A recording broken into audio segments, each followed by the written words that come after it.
हर पूनम की रात को शिवानी का असली नागिन रूप सामने आता था, पर इस बार जब वो बहू की जिम्मेदारियां निभा रही थी तो उसे ध्यान ही नहीं रहा कि आज पूनम की रात थी और वो अपने असली रूप में आने लगी थी।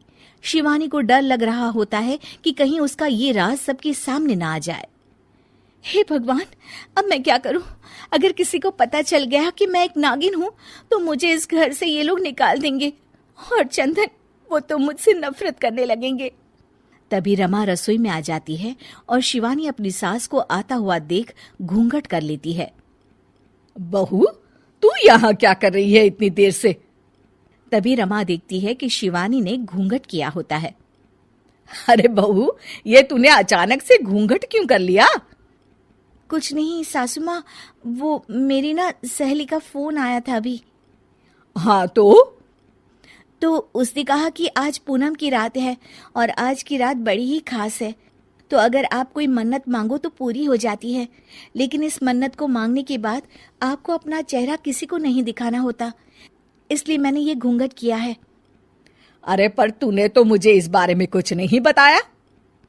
हाँ मम्मी जी, मुझे माफ कर दीजिए, वो घर में सब मेहमान आने वाले थे तो मेरे दिमाग से ही ये बात निकल गई। शिवानी ऐसा कहकर अपने काम में लग जाती है। रमा मन में सोचती है, बड़ी ही अजीब सी बात है ये, ऐसी ऊट पटांग मन्नत कौन मांगता है भला? और शिवानी मन में सोचती है, बस कैसे भी करके 12 बजे तक मुझे अपने असली रूप को छुपाना है।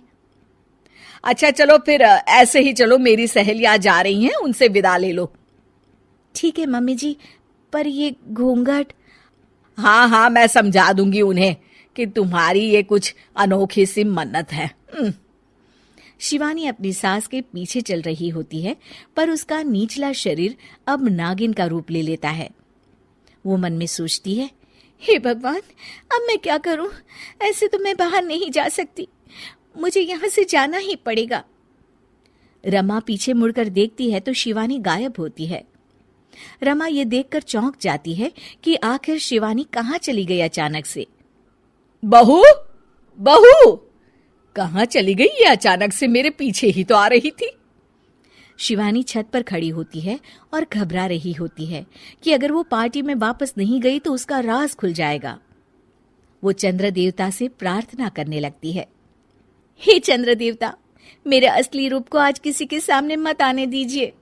मैं इस परिवार से बहुत प्यार करती हूँ और मैं यहीं रहना चाहती हूँ। चंद्र देवता प्रकट हो जाते हैं।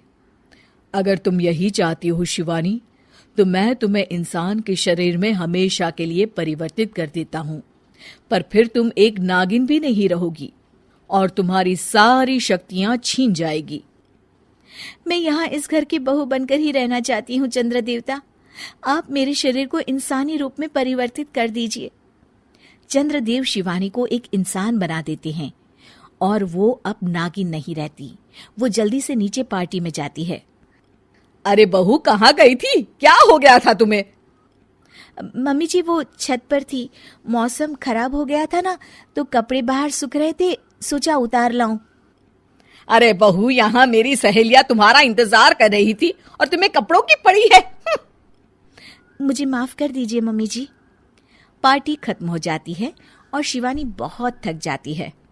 शिवानी, घर की सफाई कर देना, बहुत ही गंदा हो गया है पार्टी के बाद। जी मम्मी जी। शिवानी इतनी थकान के बाद भी घर की सफाई में लग जाती है। सच में एक सामान्य बहू बनना भी बड़ी ही मुश्किल का काम है। अगर चंदन से प्यार न किया होता तो कभी बहू नहीं बनती। दूसरा पार्ट देखने के लिए कमेंट जरूर करें और मेरे चैनल को सब्सक्राइब करना ना भूलें।